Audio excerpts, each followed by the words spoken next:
Okay, moving on to the next segment of today's show. I wanted to talk a little bit individually about a team in the Big Ten. And if you've been listening to this show over the last couple weeks, you will have noticed that I do speak a lot about the Big Ten, but it's very rare that I've taken time to do just a totally separate segment about a Big Ten team. But that's what I'm going to do today on the Illinois Fighting Illini, because the Illini are a team that over the last couple of weeks in this loaded Big Ten with so many teams, the Illini are a team that I wanted to talk about because they've really stood out to me. And I watched them up close last night as they fell to Maryland at home by a final score of 66-63, and it was a tough loss for Illinois. And I do think that if you are an Illinois fan, there are totally legitimate reasons for you to be a little bit upset after this loss. And it starts off with the simple fact that you are at home, you are one of the best teams in the Big Ten,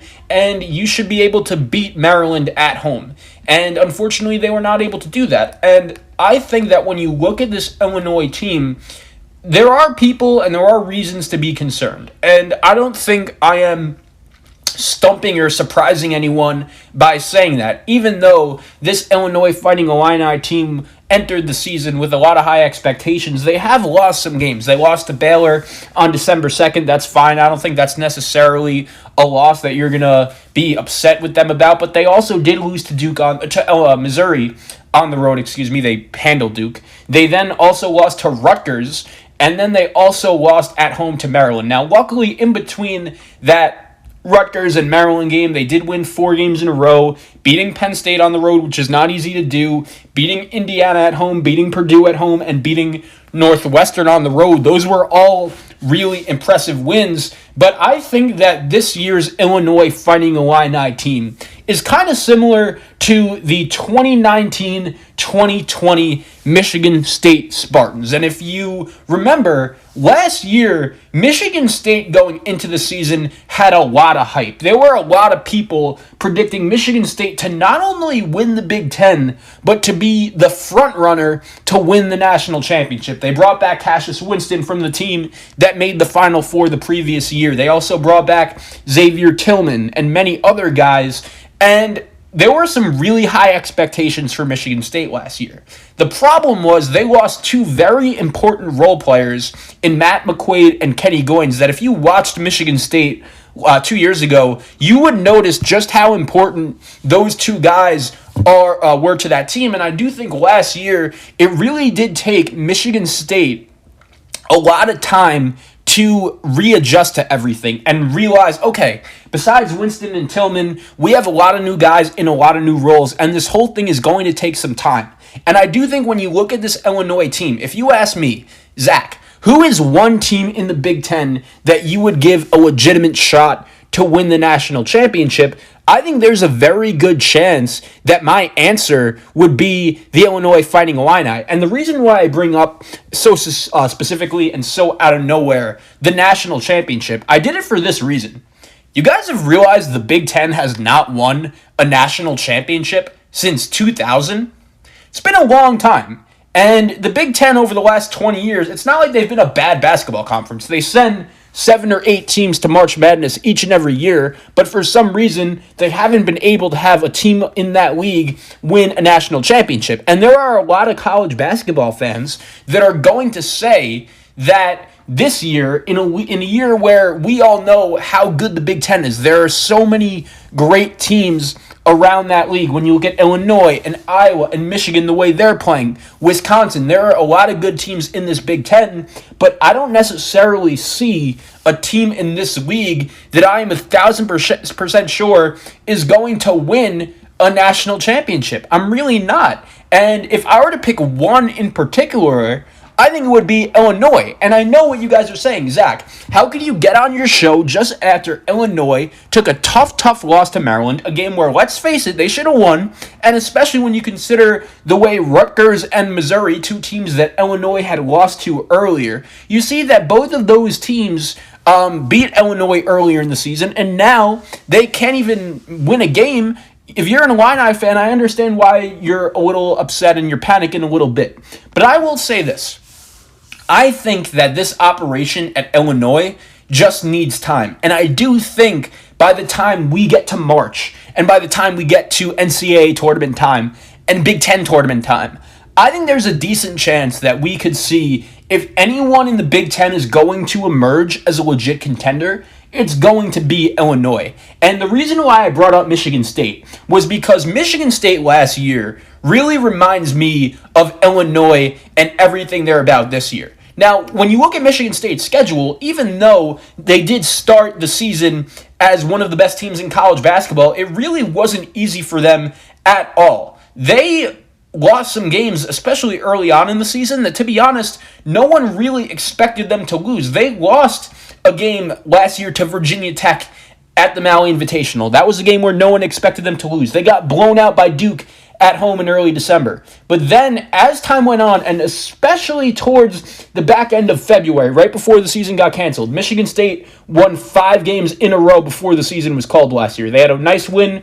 over Nebraska, had a nice win against Iowa, had a nice win against Maryland, had a nice win against Penn State, had a nice win against Ohio State, and all 4 of those teams were actually ranked in the process. And what I mean to say by this is that last year we saw Michigan State with a totally new roster, and the fact that we saw it was going to take some time. We did see that this whole operation wasn't all going to come together overnight. They had many different pieces on that Michigan State team that they needed to get fully on board with their role and get them fully adjusted with their role, that we knew it was going to take some time.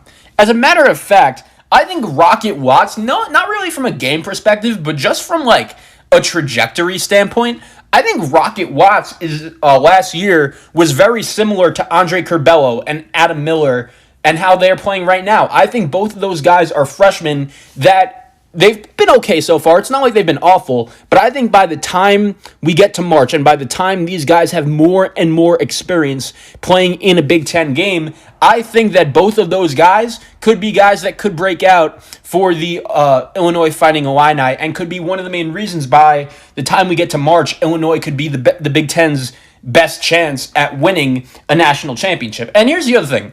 I'm not super worried about Illinois because I know they have stars. Even though the Illini play in a league as tough as the Big Ten, Ayo Dosunmu averaging 22.4 points per game, 7 rebounds, 5 assists. He is clearly living up to the hype everyone had for him coming into the season as one of the best players in college basketball and a possible All-American. You also look at Kofi Cockburn, averaging 17.3 points per game, 10 rebounds a game, and you could tell when you watch the Illini play how much of a difference maker he is, and there are very few teams in college basketball that are going to have the ability to match up with him. Miller and Curbelo are the 2 guards that I mentioned, and it's not like they're even playing bad. Miller is averaging 9.3 points per game, as is Curbelo, actually. And the thing about Illinois, and I said this a lot about their team last year, was that last year, when you watched Illinois, right, they were a really good team, but I think you could clearly tell that something was missing, and sometimes you weren't necessarily sure what it was, but Ayo Dosunmu, Kofi Cockburn, Trent Frazier, Andre Feliz, Alan Griffin, they had all of these guys, but the problem with Illinois last year, I thought, was they didn't have enough shot makers. They had plenty of playmakers, but the last year Illinois Fighting Illini squad did not have enough shot makers. They had enough playmakers, not enough shot makers. Well, I'll say this about this year's Illinois Fighting Illini squad.